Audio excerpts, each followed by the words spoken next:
the first time we spoke about Star Citizen, I think we clocked in about 6 hours of nonstop conversation talking about this game. Luckily Yeah. today I have a schedule to keep, so I don't think we're going to be able to do a 6-hour-long podcast. But it kind of goes to show you can really talk just about endlessly about this game. I mean, You can, yeah. We had to stop ourselves. We're like, it's too late. You know, I have to go to bed. I think it was 3 a.m. You know, like it was ridiculous. But thanks for joining me today. I'm sure some of my fans know who you are, but for those that don't, you're a Star Citizen YouTuber. You have some pretty impressive titles in terms of your recruitment numbers. Do you want to tell people a little bit about like your channel, when you got into it? Sure, yeah. I got into Star Citizen pretty heavily about 3 years ago. My channel originally began doing other content. I started off doing PlanetSide 2 actually, and shifted over to Space Engineers where I really started to grow faster. But it was really when I started covering Star Citizen about 3 or 4 years ago. Maybe it's 4 years now. Time goes by so fast. I really started to like grow a lot and find my groove as a content creator. It's when I started to combine my field of architecture that I work in from a day-to-day basis with my hobby and doing YouTube videos. So yeah. What was the last part of your question? Well, no, that's cool. I didn't realize you started with PlanetSide 2. I was doing that for a bit as well. So that's cool. I like that game, and it's another one of those big idea games, right? It seems like one of those games that can attract people that like those grand concepts of like, we're going to pit thousands of players against thousands of other players in these massive battles across giant continents. And like Star Citizen is also like, it's kind of the ultimate big idea game, right? It's like, they didn't stop at just one grand idea. They're like, we're going to take all the grand ideas and throw them into one massive simulation. Absolutely. And I think that's definitely why I got into it in the first place. That's what's attracted to me to other games that I've played before. Like PlanetSide 2 it has this really great combined arms combat that at the time you couldn't get anywhere else. And I would even argue that even today, there really isn't a lot that matches that experience, unfortunately. So it's still fun to go back and play. Then Space Engineers was like a kind of do anything game where you could design a bunch of stuff. But then when I finally found Star Citizen and saw where they were trying to go with it, it was like my dream game. You know, it was the reincarnation for Star Wars Galaxies for me. So I was on board when I learned about that. And that's, you know, why I've made so many videos and I've been so enthusiastic, and also probably why I'm on the top of the referral board, which I got to tell you, I know a lot of people point that out. I only have a few videos where I put my referral code in there. For the rest of them, I use some backer, so it's like some people who support me's numbers. So if I didn't do that, I probably would have like 30 or 40,000. That's insane, man. It's pretty crazy. Yeah.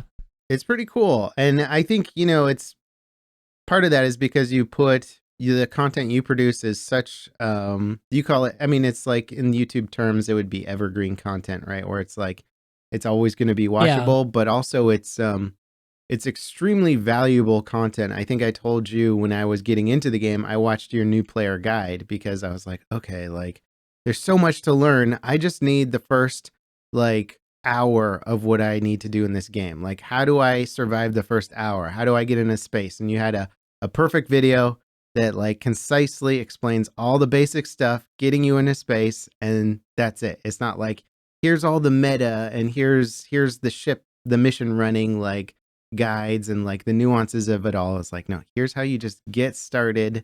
You can follow this guide. You should be okay for a little bit, you know, and it was super helpful. And that kind of content I think is extremely valuable right now. And you just put it together in such a good way too.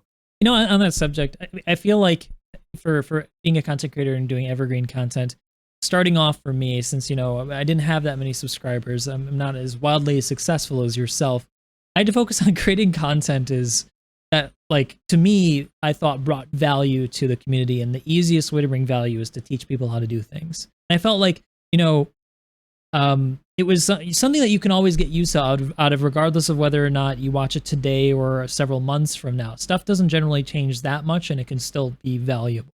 Mhm. So I think that's ultimately like also what's helped me grow because again, people can go back and watch those and the views keep going.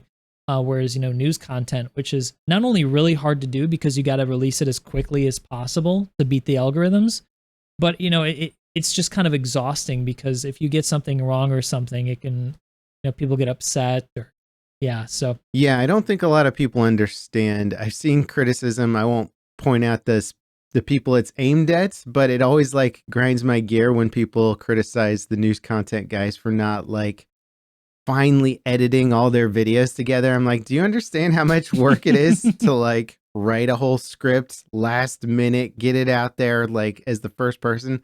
And then people are like, oh, they didn't edit together brand new footage in interesting ways. I'm like, yeah.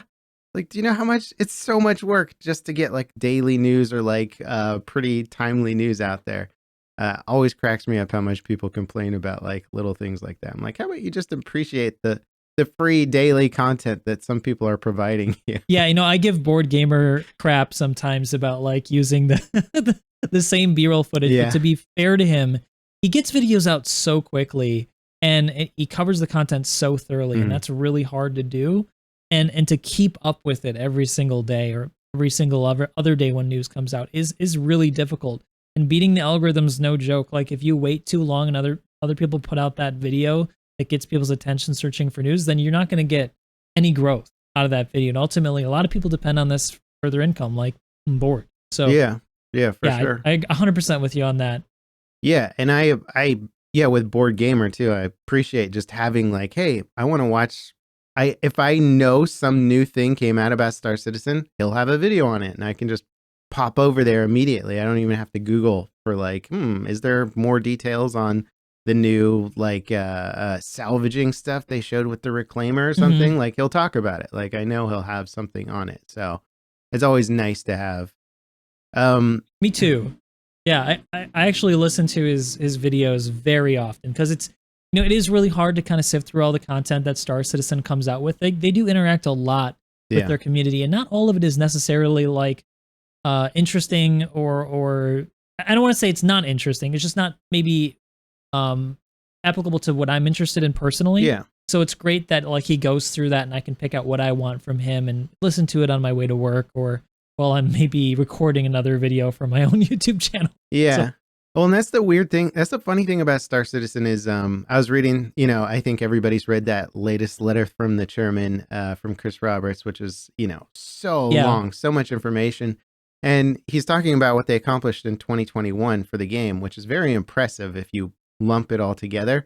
And like little features like looting player inventory, that's like just like a bullet point. You're like, but that changed the entire dynamic of the entire game. Like that changed everything. And it's like a little footnote to like the big ticket items that maybe didn't impact the game in as big a way. And it's funny to see how details can kind of get lost, or maybe even the developers, when they're presenting the news to people, take some of the small things and sort of it becomes like a less focused on feature that's actually going to change the way that we interact with the game in a much bigger way. And so like sometimes you're sifting through it and you're like, wait a minute, did they just say looting and inventory? Wait, hang on a sec. Like that's going to change everything. Like that's so much bigger than like persistent entity streaming, which is still super cool. But it's like, it's funny how like a tiny little feature compared to like one of their most advanced, like 16 months of like 18 engineers working full time to like get persistent entity streaming working is like, Mhm. compare. It's super interesting. I don't want to get too much into the letter of the chairman stuff. I think it'll come up naturally as we talk. But Mhm. before we get into the weeds, because it's so easy, I wanted to ask you, because I think everybody has their vision of what the final version of Star Citizen is, or like the kind of like what they see their ideal day in the completed version of Star Citizen. I wondered if you had that idea of like, where do you see yourself in Star Citizen once it's a feature complete game? And I won't say complete game because I don't see this game ever being complete. And that's kind of the fun part. But in terms of actually getting all the ideas, all the promises in the game, multi-system universe, where do you see yourself doing on an ideal day? I haven't thought about that for a while actually. But originally when I got into it, what I was really excited to try to do, and but I haven't really been able to do too much of, is to create like stories, like RPG stories, like Machinimas. I used to do that a lot for Space Engineers. I was doing that heavily. It's what I can attribute to a lot of my growth on my channel too. So I always wanted to kind of use that as a medium to do really cool things. Like one of the stories behind the organization that I created, Armco, is like that our organization was originally on New Armitage that was attacked by the Vandul. It was one of the first colonies to be attacked in lore, and so like we escaped and we helped the colonists escape, but we want to go back and take back our homeworld from the Vanduls. So when it does get to the point where we have the Vandul fighting off in space, and we've got like maybe not even 100 star systems, but just enough star systems to go back to New Armitage, we're going to do that, and we'll just make a great, even if we don't succeed, or if we really succeed right away, we'll just keep making the story as we go, and enjoy living in that fictional universe. That's kind of where I see myself. So maybe it's kind of like a Battlestar Galactica experience. Being chased by the Vandal, and you're the last of your kind. Yeah. That's awesome. I actually haven't really heard, I've asked a lot of people that question before, and I haven't heard an answer that had a bit more of the lore and narrative built into it, which is really cool. And that's something that I actually discovered, I want to say, more recently. Like, I was always aware that they were really building out in-depth lore to the universe. I just didn't realize how much of it had already been established until I listened to a podcast with Astro Pup on it. Is that his name? Astropub, yeah. Paul is great. He's Astropub, yeah. Yeah, and they just went deep, and I was like, I was just engrossed. And then I had to go do my own research, and I was like, oh my God, this universe has more depth and lore to it than I had anticipated. And it's really well written and really interesting too. When that single player vertical slice came out, like 2017, where they showed the video of it, I was really impressed with the actual just writing of it, the script writing and stuff. And that kind of gave me this big level of confidence in what the ultimate goal for like Squadron 42 and the lore crafting for this world is. Because especially within just sci-fi video games or sci-fi literature, it's like 99% garbage in terms of the quality and writing. There's just so much like very unimaginative, very boilerplate writing, and to see Star Citizen bringing such good lore to their back to the world crafting is it's exciting, because I mean, it's one thing to have a game that's very impressively engineered and very impressive visuals, but to have like a boring backstory or very vague writing or something it kind of like sucks some of the wind out of the sails, So to see Star Citizen hitting on every front is exciting. Yeah, that's a good point that you bring up about the lore. It is really, really interesting, and I think it helps somewhat when you know about it to feel more excited about the project, because it tells stories of a lot of really cool locations, which do inform the way CIG designs places. Like there's a haunted system, for example, where there's this lost civilization that you can go and discover. How cool would that be to like go and explore a planet and like find some cool ruins or something? Or like the pyro system, there's lore that informs what happened there and how it's kind of been abandoned, and it's a haven for pirates. And so you got a lot of these really cool abandoned stations. You have a star that actually has like really violent solar flares that can disable ships, so you have to worry about that. Like all this stuff has been thought about on purpose, because for Chris, like the story part of the game is really, really important. Like his favorite part is definitely Squadron 42, and Star Citizen is sort of like a component of that to him. So he wants everything to be part of that story. And I think that's really great. It makes the universe much more rich and enjoyable.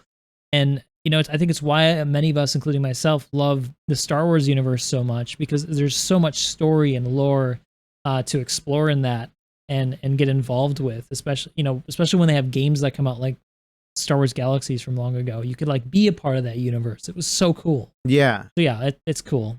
The way that it's also going to the lore and how that's going to impact each unique system. I didn't realize just how different each system could be, because right now we've got Stanton, and Stanton kind of feels like Mhm. Sol to an extent, where we've got a yellow star. A little bit, We've yeah. got some planets that orbit around it. And once you read into it more, it's kind of more interesting where you're like, oh, I think it's like a dwarf, it's a type of dwarf star or something. So like the planets are orbiting Mhm. closer. So you have shorter travel distances between the planets. I'm like, oh, that's cool that they thought about that. That's really interesting. But then you can have other systems where you've got like red giants, you've got, the Pyro is going to have this unstable star that's setting out solar flares and all kinds of radiation all the time. I didn't realize they're going to have systems that orbited around black holes. That's like so fascinating. And you're like, okay, it's one planet orbiting like super, super far away from this black hole. And you're like, that seems like a terrible system to be in. And like just going, I can't wait to see what that looks like or what that feels like. And binary star systems and all these other interesting things that you're like, oh, they're going to change the entire feeling. Like having a different colored star and having that light Mhm. penetrating through the atmosphere of whatever planet you're on, that's going to change the entire ambiance, the entire feeling. It's going to make things feel more alien. Because right now we're in a system that feels kind of like an earthy type system. We got yellow light coming. And if you're on Microtech, it seems like Earth. But if you go to Clio, where the atmosphere changes the color, all of a sudden it starts to feel more alien. And I'm sure they're going to start exploring that to like a greater and greater extent with binary stars. I wonder if they'll even do a trinary star system, right? That could be so cool. Yeah. Yeah, I think Pyro is like one of their first chances to show off like how a different star system could be really interesting and impactful. Like if we looked at some of the, I don't know if you saw some of the CitizenCon footage of Pyro, but they showed some really exotic, like Yeah. bioluminescent stuff and So like these cool. crazy rock formations that look so different than Stanton. And that I'm really excited to explore it actually, just to go there and bum around. It Yeah, seems like it's gonna be fun. for sure. For sure, man. Well, what do you think? I to move the conversation on because I think we could honestly just talk about all of our dream planets in Star Citizen forever. I want my Kashyyyk, right? And but Chris Roberts just released a big uh letter from the chairman blog post that's like it's like 6,000 plus words. Took forever to read through, but it was a great read, and I've been recommending it for anyone who's even moderately interested in the project. But what was so exciting about this post to me is that it sort of put a ballpark timeline on like finishing the major building blocks for the game, which is not really a place we've been in as fans of Star Citizen for like the past 10 years, because it's always been like, well, this is many, many years off. We can't implement these features because, well, we got to do this, and then we got to build this tool, and then we got to build this tool, and then this tool. And we're finally at this place where he's like, hey, the last major building blocks are coming, and they're coming pretty soon in terms of like the grand timeline, right? Like early 2023, Hmm. potentially for the first Hmm. iteration of server meshing. Um, what are your thoughts? My take was extreme excitement after reading that, but I'd be curious to hear what you thought after reading the latest letter from the chairman. It's great that you asked me this because literally, I like most of today I've spent making a video on this, Okay. so I've kind of had some time to formulate my thoughts. I think that it's really, really great. It's one of the first times I think that, well, not the first time, but it's been a long time since Chris has been so candid with us about his vision of the future and like the timeline that we should expect for development. And honestly, I thought it was a really realistic approach to looking at the 318 PTU cycle and how long it's probably going to take to test persistence. Mm-hmm. And so I'm really excited that they're being more realistic with these timelines because that I think means that we can rely more on what they're saying as being likely to happen as opposed to being more of a guess. And that's kind of been the problem in the past. They say this is going to happen, and then like 2 years later, whereas Theaters of War, for example. Yeah. So I don't think this is a Theaters of War situation. It's far from it. So I'm really, really excited. The only thing that kind of puts a little bit of a damper on my on the hype train for me, on my excitement is that although this tech is really, really important and is going to bring some really cool new features with persistence, with the salvage and the cargo refactor, and then server meshing is going to bring possibly more players.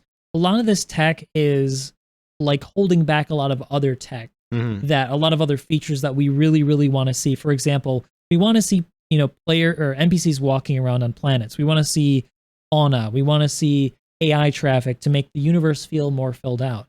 But those are separate features that require server meshing and persistence, but may not necessarily be ready to go when they're released. So I'm excited for the technology to come online, but I'm going to limit my expectations for how much it's actually going to affect the experience until we get there, because we don't know what these features that they're going to add in are going to do and how they're going to affect that experience. Maybe our gameplay experience won't be too much different than it is right now. Like right away. So I just don't want to set myself up. Yeah, like right away. And that usually is the case for a lot of the tech that they do. For example, when they first introduced server object container streaming, they weren't able to get, Hurston and ArcCorp and Microtech in right away. That took, several years for them to develop the tech for that and the planets themselves before we got them. So we got a really cool tech, but we didn't get the benefits of that tech for years until years after that. So it sounds like you're suggesting it could be similar to the 3.0 kind of release for Star Citizen, where like 3.0 was going to be like the big game changer that like changed everything about how people interacted. And is a huge monumental shift. But I believe when the first 3.0 patch dropped, it wasn't as drastic compared to what has happened over the course of like, getting into like 3.14, 3.15, 3.16. Like that's when like the bigger changes started to really affect people. But I think when 3.0 first dropped, people weren't like mind blown. Everything's so much better now. So yeah, I could see that happening because there's so much testing that has to happen with, what Chris said about persistent entity streaming. It's like, we're going to need like 2 to 3 months potentially to like figure out all the ways this is going to break the game universe. And you're like, okay, that's fair. And it could really break the game universe. We have to be realistic here. Like we don't know what's going to happen. Neither do they. They've tested it and it seemed okay, but it comes down to the players and what they do. And it's that X factor that really has me just a little bit worried, because we know that there will be some individuals that will purposely try to break the game. It's something that they have to design for. As much as we would want to hate on those people, it has to be ready for that kind of thing. And inevitably, the first go round, someone's going to like throw 600 bodies over ArcCorp just for the lulls, and it's going to crash the server or something. So I might be that person, by the way. For sure. Yeah, you're going to organize all your subs, and then everybody's going to go somewhere, and it's going to be raining men literally from the skies and crash the server. But I don't want to be like too negative though about this. I'm not trying to be. I'm just trying to be realistic. Yeah. But I do think that we can expect at least that this tech will impact some things pretty significantly. Like we're getting Pyro for sure with 4.0. Yeah. A new star system with quantum, with the jump points is a big step forward for Star Citizen. It is a test of CIG's ability to create new star systems with their pipeline. It's a test of the tech and idea of transferring seamlessly between two different star systems, of transferring seamlessly between different server barriers. Because if you've played other games with server meshing, such as Atlas, which has a network server system, when you transfer through the barrier, through that border between one server and another, you do get a hitch, like a pretty noticeable long one in the loading screen. Yeah. So like there's some really cool stuff that is definitely going to happen with this, but we'll just have to see. Yeah, and Pyro is a little bit more tangible, I think, for people to kind of grasp conceptually anyway, because it's like, here's another system. We already have a system. This one's going to be a little different. There won't be crime ratings like in Stanton, so it'll be a little, it's going to be more lawless and stuff, but we can kind of imagine what that's going to be like, where persistent entity streaming, okay, we can imagine the very basic aspects of that, but we have no idea what that's going to be like in the long run. Like in my ideal version of persistent entity streaming, I imagine like the remnants of like a massive space battle being salvaged on the side of a moon or a planet, and like people are salvaging like javelins and Idrises, and you're like, yeah, there's a giant battle here like a month ago, or maybe we found this battle from like a year ago or something, and nobody knew about the remnants, and now we're all salvaging and getting rich off of these ancient ships that have been here and weathered and like and that sounds cool, right? But then the flip side of it is like you said, crashing servers or like mass trash everywhere, the system being extremely littered, crashing into space wrecks that are like in the middle of space somewhere that you don't see, or maybe you're quantuming into debris or something. It could be an absolute disaster. Exactly. There are also really important features that would link to something like that. I think that it's often underestimated how big space is, how big even a moon is. I mean, I talked about in my last video, just a single moon has 1.2 million square kilometers on it. Yeah. There's no chance you're going to find a player's crash ship on that without some sort of way to detect that through a scanning system. And as far as I understand, that's going to require other tech. That's going to require other development time. And if that's not ready to go when salvage comes out, it doesn't matter that you can salvage wrecks because you can't find them. Yeah. So there are a lot of like these niche factors and X factors, the things that we've not maybe really thought about completely, that are going to affect the way we experience the game when these features come online for the first time. Yeah, well, it's like refueling, right? It's like we have refueling in the game, but we don't have the system for like really setting it up well so that you could be a refueler full time. So it's like, yeah, it's all there, it's all functioning, but it's like the tier 0 implementation of just about everything in this game is very like, cool, I can't wait for tier 1 or tier 2 or tier 3, you know, like as soon as you get it, you're like, great. So, I mean, this is more just testing to make sure it works versus like actually creating a fun gameplay loop. Yeah. Well, so that road to 4.0 is pretty exciting. I think for a lot of people, I think persistent entity streaming is going to be a very interesting update. And even aside from PES, just having cargo refractor and salvaging to test out looks pretty darn cool. That new Drake Vulture looks pretty neat. I like the interior of it. It definitely looks really cool. Yeah, it looks like kind of the garbage truck of space, and I appreciate it. I guess this is kind of akin to the road to 4.0, but what feature in the game are you most looking forward to? What feature? Wow, there's a lot of really, really important features. I guess it's not necessarily a feature, but a gameplay technology. I think server meshing for me is really important for making the universe feel more alive, because with 50 players in a star system, it's so hard to have that chance encounter with other people or NPCs that you might as well just be playing a single player game most of the time. So those scenarios where you're either being a pirate or you're protecting people from pirating are very rare unless you set them up or unless there's an event where it creates a nexus of interaction between players. With server meshing, the chances for those chance encounters goes way, way up.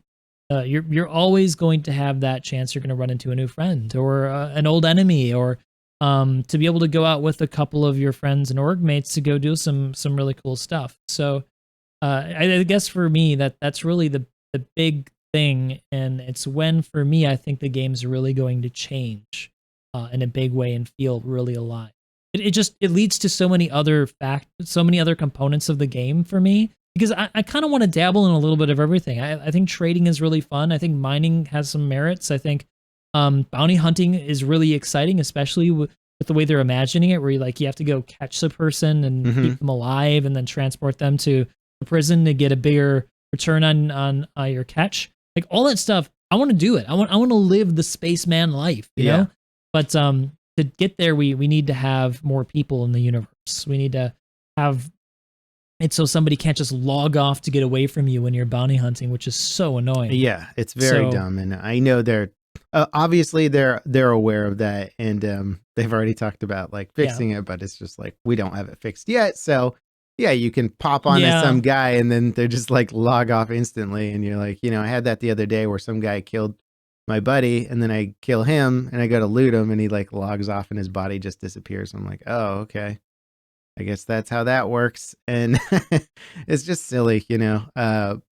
But on the same idea of um, server meshing, which is like, I think you could argue that that probably is everybody's favorite feature. But right now, for anyone who's not intimately familiar with Star Citizen, we're limited to 50-player servers, and 50 players in Yeah. a 4-planet, what is it, like 12 moon system or something crazy like that. There's so much space. You could actually build out the whole universe within Stanton, and there'd be enough space Easily. to support, 100,000 concurrent players, and you'd still have plenty of room out in asteroid belts to never run into anybody. Like that's how big Stanton Yeah. is. It's perfectly adequate in terms of its space right now, but we have 50 players, so whenever you see somebody else out in the verse, you're like, oh, is this person trying to kill me? Like, for sure, because what are the odds that I'm just running into somebody right now? So populating Stanton with 1,000 players, 10,000 players, who knows what they'll be able to actually handle it at a certain point. But that's going to change up the dynamics of Star Citizen massively without even having to add in new elements, right? Like if you added 10,000 players to Stanton right now and the game is the same in every other way, it would be a completely different gameplay experience. Like you'd be having constant battles. Miners would have to have protection all the time. Mining operations would have to be like these big group efforts, like it would be so much more interesting. So yeah, it is cool to think like server meshing in itself isn't like the feature, but what it brings will be a completely new era of like gameplay. Exactly. And it really starts to create these scenarios we've never had before. Like, what does fleet combat look like? What does flying in formation do? Is there a benefit to it? Yeah. All of these questions, all of these exciting questions are about on the precipice of being answered with that tech. So Yeah. for me, it's really, really exciting. And I just want to point out, like with building out just the Stanton system, I think they're really starting to show the potential of just making more space to play in Stanton with this new event that they're doing. I know you probably saw the footage that I posted, or maybe visited it yourself, of the new gameplay area in Orison. It's massive. It's like several times bigger than the landing area. And if you think about it, like New Babbage is the size of the entire GTA 5 map, and that's where that game takes place. Like you can have a lot of gameplay in a very small area of Star Citizen and have a completely fun experience. So I'm excited to see where they take that sort of idea of building out different cities to be places you can stay in and have fun in, and then suddenly leave and change your idea and go somewhere else or something. It is really cool. Really cool. It's really cool because I didn't anticipate that as being an option down the road, because you make Microtech or you make Orison, right? These massive cities, and you're like, okay, cool. They've built in the little places for the shops, and not all of them are in place, but you've seen all the area that they've built out for it, and you're not really anticipating it to expand in any major way beyond that. You're like, it functions, it does what it does, and then you see what they're doing with Orison with this new Ninetales event. And it's like, hey, we just made another bus that takes you out here, and there's like way more space than the actual city of Orison even has, and you can just fight people in it. And you're like, I didn't even think that was an option. That's amazing. Like the fact that they just add that in. If they add loot boxes there and regular NPCs, you've basically created Escape from Tarkov in space. Yeah. Literally, it's like you go there, you're inserted, you can go and get your stuff, and then you escape. It's that game, which is really, really cool. It's so awesome. Yeah, I hope they do stuff like that on like ArcCorp too, right? Because ArcCorp's like, here's this massive city planet, and you have this tiny area to explore, and you're like, okay, like what else do I get to do here? Honestly, that's like the biggest thing that hurt. Like it hurts me here to think that there's this massive Ecumenopolis, this city planet, this Trantor, this Coruscant, right there in front of us. It looks amazing, but there's nothing beyond the surface. It just looks really, really cool, and that's it. Well, and Star Citizen lets you go either macro, or it lets you just build out into the rest of the universe, right? So you're like, you have these two options where you're like, you've built this entire city planet.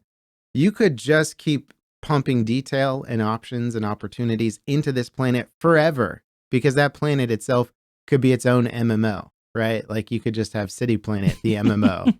and like it could be It could be, amazing, yeah, right? easily, easily. Yeah, but they're like, no, well, our plan is to make 100 star systems, so we can't just keep building on this one city planet forever. Although they could, and some people might want them to. So it's one of those interesting things with Star Citizen where you're just like, the game doesn't, you don't have to keep pushing out into the stars. You could actually bring it further in and just pack it full of more detail. And it's kind of one of those interesting conundrums and things that I think we've been forced to realize just because Stanton's been our only system for so long, that we're like, it's supposed to be a game with 100 systems and we've only had one for many, many years, but it's at least given us an opportunity to see how much that single system can be chock full of content, and just nuance, which is very cool. Yeah, definitely. Switching gears from the most exciting thing in Star Citizen, what do you think's your least favorite aspect of Star Citizen right now? It could be a design feature, and I want to avoid bugs for this one because obviously people don't like bugs, and we'd all love for them to be fixed. So I'm thinking more like design feature or gameplay loop, something within that realm. What do you not like about Star Citizen?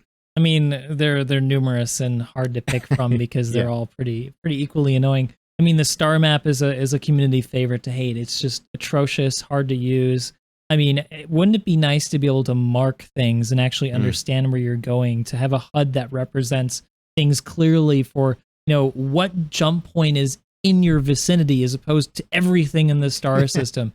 It's just such a mess. And then if you try to zoom in on one of the planets, like the planet disappears. Then there's the inventory system, which I'm glad we have an inventory system, but dear God, we don't have stacking or like move tier all 0 features. inventory is like, it's just like, it's toying with you. It's like, oh, you wanted inventory, did you? Now stack 1,000 items manually. It's like making a deal with the devil. It's definitely a monkey paw wish right there for inventory. I agree with you. The UI and the navigation system, top of my list as well. And just like, I don't know how much of this has even been tested because Avenger 1 invited me to a large scale fighter battle the other day. And we got into it, and it became clear as soon as there's a lot of ships in any proximity, your radar becomes 100% useless. The UI becomes too bright, and you can't make out anything in your radar. So it's just a big clump of blue or red, and you're just like, this means nothing to me now. Nothing's been tested at scale, and the UI is just garbage, and just trying to pick out targets and like mark targets and coordinate on like what direction to go, or nothing is actually built in yet for like real world situations of like, what if we had a large scale battle? Oh, the UI doesn't function at all for that. At all. That reminds me of like one of the more annoying issues, and that's with the targeting system. If you've been in a furball with Avenger, you'll know that if one of your teammates accidentally shoots you and the group marker stops working, you can't differentiate between friend and foe. Yeah. You just can't. All you see is a red marker. There's no color difference. So that's a big issue that they need to solve as well. There's more. Yeah. But, it's all UI stuff. I mean, the heads-up display. UI, yeah. In-flight heads-up display is absolutely atrocious. It's better than it used to be. Do you remember when they had those like little crescent moon targeter things that would like fly into like your enemy ship? This was like earlier days. The targeting for missiles. Yeah. Those were pretty atrocious, and they so ran awful. Really slow. Yeah. I remember when that first came in, and I was like, oh my God, like how did anybody think this was going to be like economical for like actually fighting in space? But the UI is too bright most of the time. So you're in deep space and you're like, all I can see is this intensely green or intensely blue or intensely red UI in my face. It doesn't change color. So if you're in an environment that's mostly blue or mostly red, now your UI is mostly blue or mostly red. You can't see anything. So you're like, I've got a red target in a red nebula and I can't see my target. Like, who thought of this? The sun is crazy bright. We don't have the basic things that a modern fighter pilot would have to prevent, going blind from the sun. We don't have any sort of dark night vision solution. I don't need night vision. I just need some solution, some sort of solution. And it's absolutely insane. And it's hilarious that the altimeter broke as well in the latest patch. So you're like, my one tool to keep me from crashing into the planet is broken. So that's been fun, crashing more. And I've smacked into the ground a couple times in 317. So yeah, it's pretty bad. And then the landing, there's no landing UI either. Yeah. So if you've got a really big ship like a Carrack and you're trying to fit into a hangar, it's extremely difficult unless you go into third person and like position your camera just right. A lot of players don't even know how to use third person. Yeah. So a lot of people are just going to struggle with being able to fly big ships, or really any ship that is just about as big as the hangar doors. Like, for example, the Freelancer spawns in the small hangar, and that is just about the right length where you can hit the sides if you're not careful. Especially when you're landing vertically. Those vertical landings are brutal. We can keep going. Yeah, the vertical landings are insane in this game. So for anyone that's not intimately familiar with Star Citizen, a huge portion of the landing zones in this game at cities have vertical openings. So you have to basically drop down into a hole in the ground. There are no landing cams in this game. You can make them manually using the camera system, which I do, painstakingly for every ship. I don't know why those aren't just mapped out for every ship. Those should be mapped right now. You know how you can make your custom camera angles? Those should all just be something by default for every ship, where you're like, okay, well, this one gives me a top-down view. This one gives me a side view. This one that should all just be auto mapped right now. But there's no system in the game. Like, most people don't want to use the outside camera systems. I play with players who want it to be that I'm in the cockpit all the time. It's my immersion. Like, I don't want to have this cheating camera system outside showing me how to land. So there needs to be some sort of landing tool in the game for landing a spaceship. Maybe your MFD gives you a camera on the dashboard. Maybe you've got these little lines outside your ship that show you how you're lining it up. There's 1,000 solutions and 1,000 approaches to how to solve the problem. And it's been a problem for years. And I think some of these things aren't problems that require their building blocks or their new tools to fix, right? You don't need server meshing to come up with a good landing system. You probably don't need server meshing to come up with a better system navigation system either, right? But we've had the same star map forever. And those are kind of the things that I think are the easiest to get annoyed with, because you're like, okay, well, we can't have more players until we get server meshing, so I'll hold my complaints on that for now. But what about just the basic UI? The basic UI is like a 3 out of 10. It's really bad. Even the inner thought system is garbage. Like, it really is garbage. Yeah. So sometimes when I'm trying to like press a button, I instead like holster my gun or drop my gun or something. Yeah. My really favorite annoying. one I saw a Reddit post the other day was, you know how you have to get rid of the boxes from your ship when you are getting the contraband out of a base? So the guy's like, I think he's in a 300i or something, and he opens the door and the box is right next to the door. And instead of picking up the box, he accidentally selects like leave ship, and he's running away from it because you have a little bit of time before the animation like triggers. So he tries to run into the back of his ship, and it just sucks him back to the door and like makes him walk down the ladder over a planet in which he just falls to his death. And it's like, you're just like, how is this acceptable as a UI? It's so bad.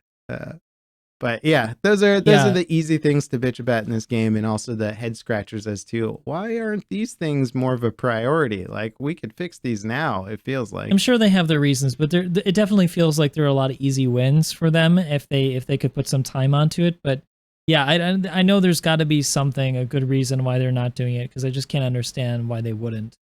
Yeah. I mean, there's like the group system has been atrocious forever. Like, members disappear. The icons are hard to recognize if everybody's together in one spot. You can't read anybody's name. Yeah. Sorry, I could keep going, man. Yeah, there's and we more have. than This is part of why we spoke for 6 hours the first time we talked. But Yeah, it's funny because almost all the UI stuff it barely functions just as is, and then as soon as you hit it with any sort of scale, it absolutely breaks down immediately. You're like, what if we did a group of like 20 people? It's like this is non-functional. Nothing's gonna work the way you want it to. So it is annoying. Why don't we change gears a little bit because we could complain about the UI in Star Citizen endlessly. Um, Mm-hmm.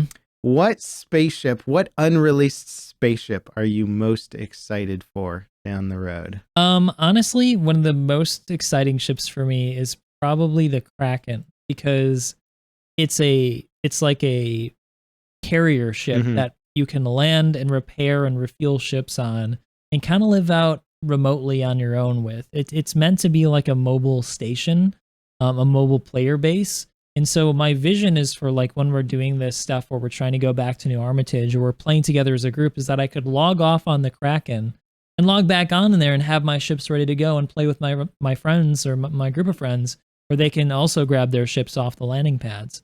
And then we can use that ship to go like attack things too, because it's a big capital ship with big guns. So probably one of the ships I'm most excited for. Second to that maybe is the Javelin because it's just really really cool. Yeah. But not necessarily because it's going to be very useful for most scenarios. It's just kind of a cool ship. Yeah, there isn't even a function in game for a javelin yet. They're like, it's so powerful, Yeah. and we could blow up anything. What do you want to blow up? Oh, there's nothing to blow up. Sorry. You're like, okay, I guess we could go kill hammerheads, with one shot from it, right? Or a couple. Yeah, What does it easily. have? Size 12 torpedoes or something crazy? Like, Yeah, they're like super nuclear bomb things. Like they just will just disintegrate ships that it hits. They're like 12 meters long. It's crazy. They're as big as an aurora. They shoot auroras that explode. yeah, it's just really like if an cool. aurora just instead of having an interior was filled with one explosive device. Like, imagine that.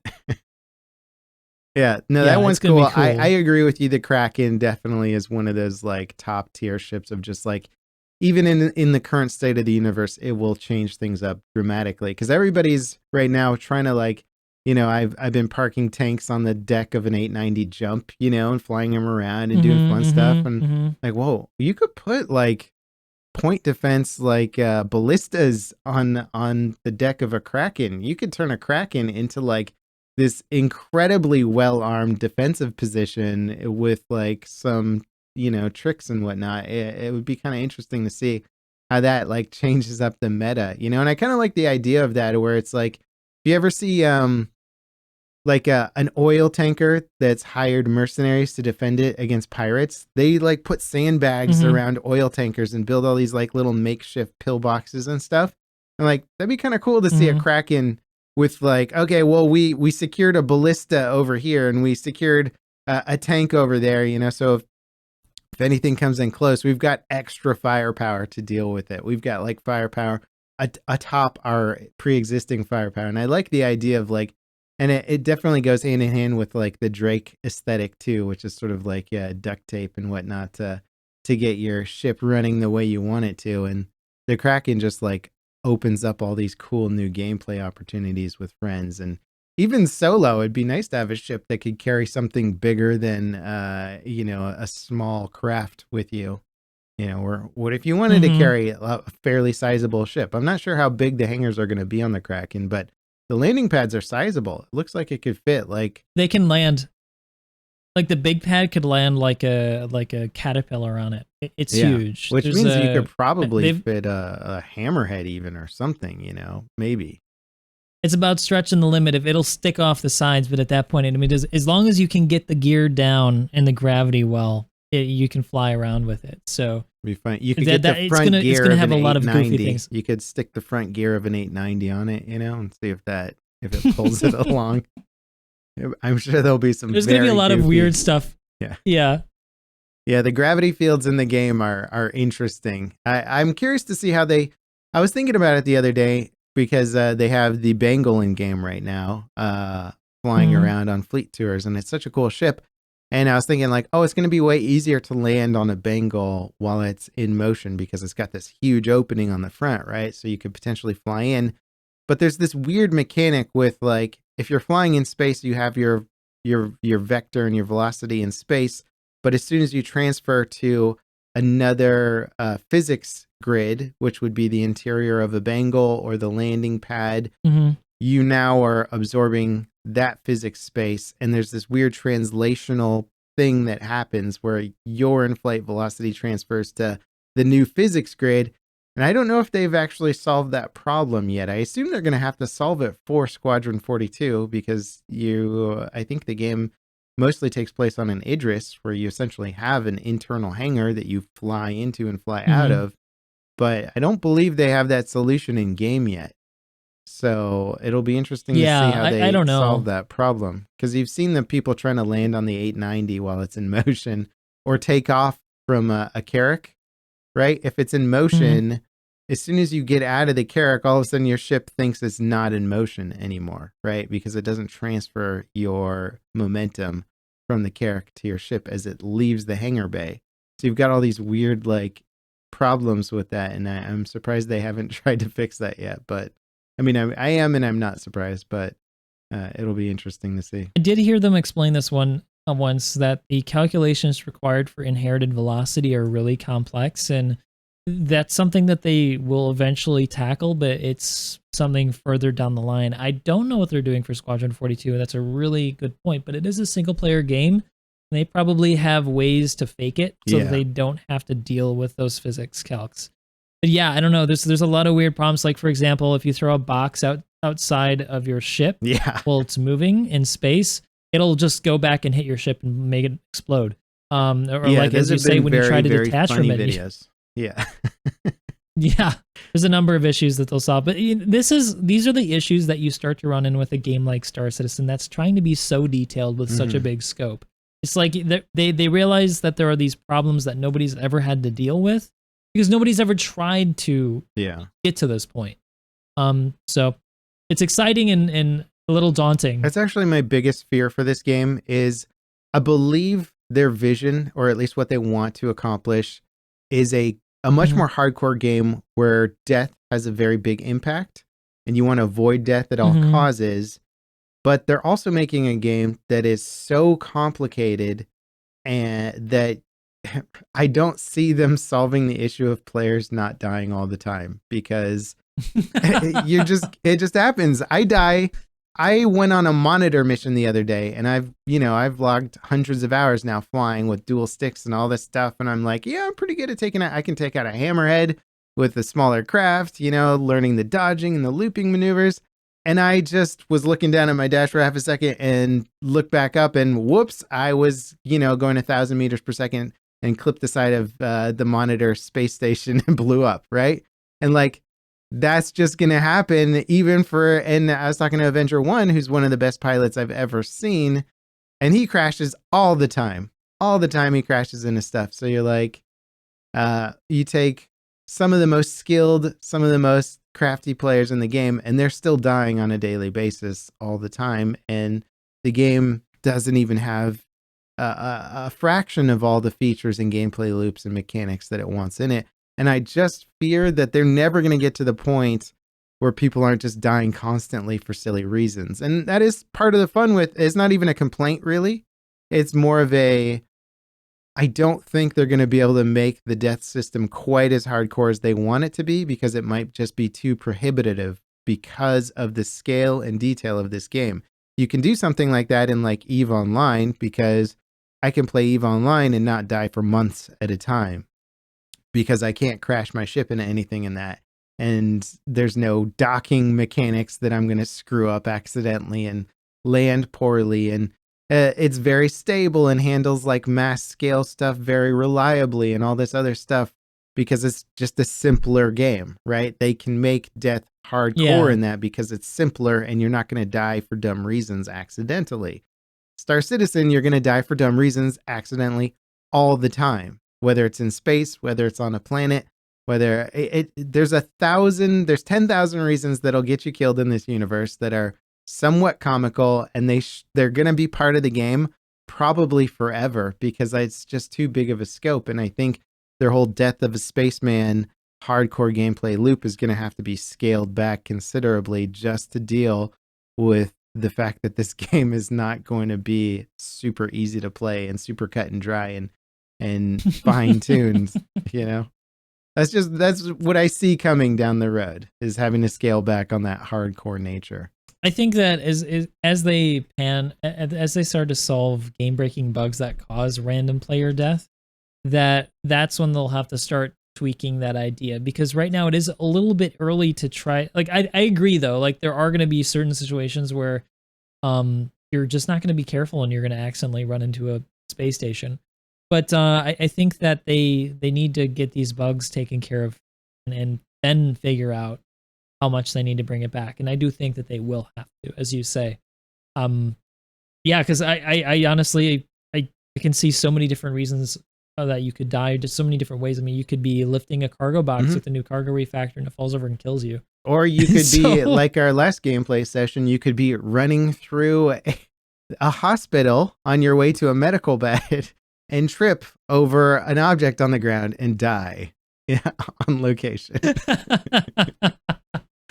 Yeah, stuff like that. Exactly. Yeah. And it's like there's so many of that. And I think even once they get 99% of that fixed, even that last 1% is going to prevent them from getting too hardcore. Because I mean, imagine you're out there in deep space with your Kraken, right? And you've brought 20 ships with you and your guys are there, and all of a sudden you get some weird little bug and the Kraken starts spinning out of control and you go flying into an asteroid or something. Like, and they're like, "Oh yeah, sorry. Well, that's only a 1 in 10,000 chance that'll happen."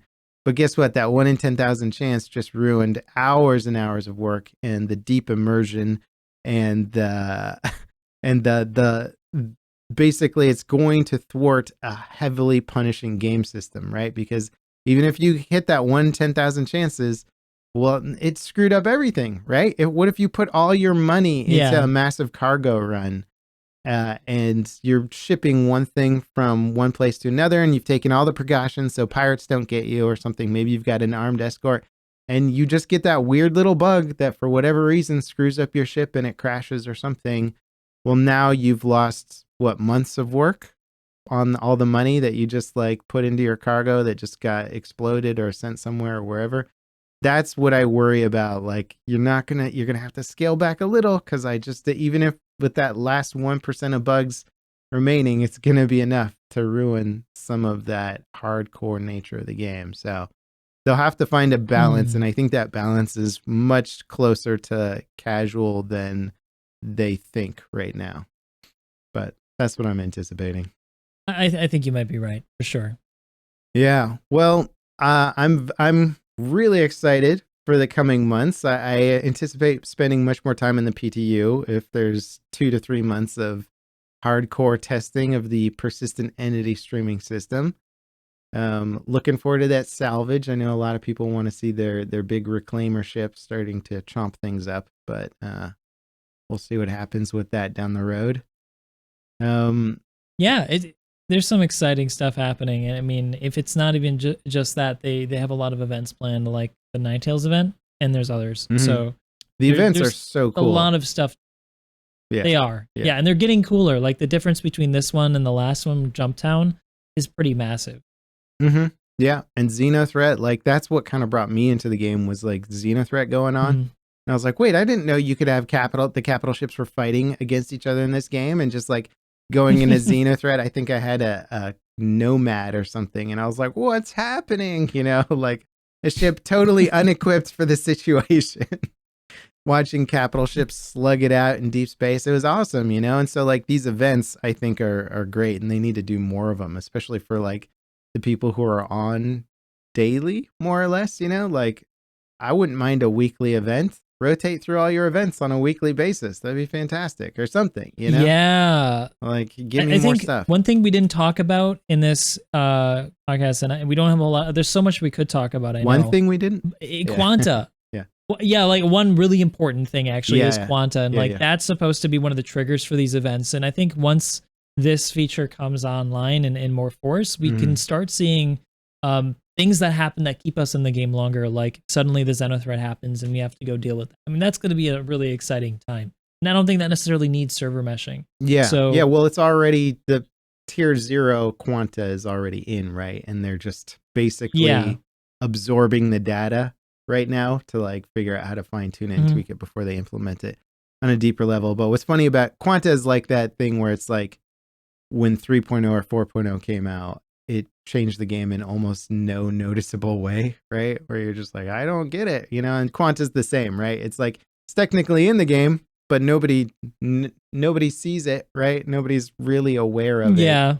It's kind of working. There's no tangible effect, really. Yeah. And it probably won't really be tangible because it'll start changing the game in subtle ways. And then like it'll be months go by and you'll be like, hey, have you ever noticed that like the supply of this is totally different than it used to be, you know? And it'll be like, oh, that's the Quanta system, right? So like that'll be interesting long term. I'm sure it'll be fantastic for just keeping the game healthy and enjoyable and making interesting gameplay loops. But it is funny that it's like this cool bit of tech that most people will probably never be aware of, right? Because if it works as intended, you shouldn't be. Right? Well, I mean, I think this also comes back to the UI problem and just communicating information. If they had like a trader app that that allows us to see like a stock market, it's like, oh, cool. You know, now I see what's happening. I got to go over there and buy that thing now because it's on sale. They got to get that EVE Online spreadsheet exporter. Did you see that? Yeah, they do. Honestly, they do. I mean, that would be great. I mean, I don't think it's going to be something that I play very often with, but it is really cool to see like that there's something happening. Yeah, for sure, man. Well, thank you so much for coming by for the podcast, man. For anybody My pleasure. watching who is not aware of your YouTube channel, go check it out. It's youtube.com/morphologis, I assume. Yeah. Yeah, youtube.com/morphologis, definitely. Cool. And you stream as well on Twitch, right? A couple times a week? I do, yes. Yeah. A couple times a week. Mondays, Wednesdays, and Saturdays. So that's actually a few times a week. Cool, man. Well, again, thanks for coming by. Thanks for sharing your knowledge and opinions about the game. I love talking about it. And me too. Hopefully we can do it again sometime. I really hope that we can. And I am looking forward to doing this event with you. We got to get together, Ninetales. With a couple of other guys and go kill some Ninetales. I'm super excited. Yeah, I can't wait to see what it's like, especially if it is anything like sort of a Tarkov-y like experience. That could be just amazing and attract a whole new crowd of gamers, right? Because spaceships are great, but like there's so much more in Star Citizen. You can have a full-on FPS experience if that's what you want. Yeah, and actually, I should say this. My friend just messaged me a couple hours ago and said that the event just started on the servers that are live, but it crashes the server when it does happen. So no. It's a big issue they got to fix before tomorrow because this is the Invictus event and it's crashing every hour or so. No. They got some things to fix. And that's on live. That's not PTU? That's not PTU. That's live. It's live right now, and it's crashing the servers. They really should have tested that emergency one. Time. They really should have tested that. They did. Oh, did they? They did. They did, and it wasn't happening. So they must have changed one little thing. You know, that's one of the problems with this game's development. It's so complex. Yeah, they're gonna. I mean, somebody's hair is on fire right now. Yeah, that's a big issue. It's a huge issue. Invictus is like the most popular event of the year, and now it's crashing every hour. Uh-oh. Yeah, but you know what? If you've been around for a while, it's kind of par for the course. There's always some catastrophic thing that goes wrong with these events. Yeah, any Star Citizen fan has got their battle scars at this point. Their 1,000-yard stare, right? Yeah, definitely. Yeah. All right, man. Well, thank you so much again. Again, check out Morphologis. Excellent content. You probably have already watched it if you're into Star Citizen at all. And yeah, I'll see you in the verse, man. Yeah, see you in the verse, man. Been a huge honor and privilege to be here talking to you. Thanks for inviting me over and it's been fun. More than welcome.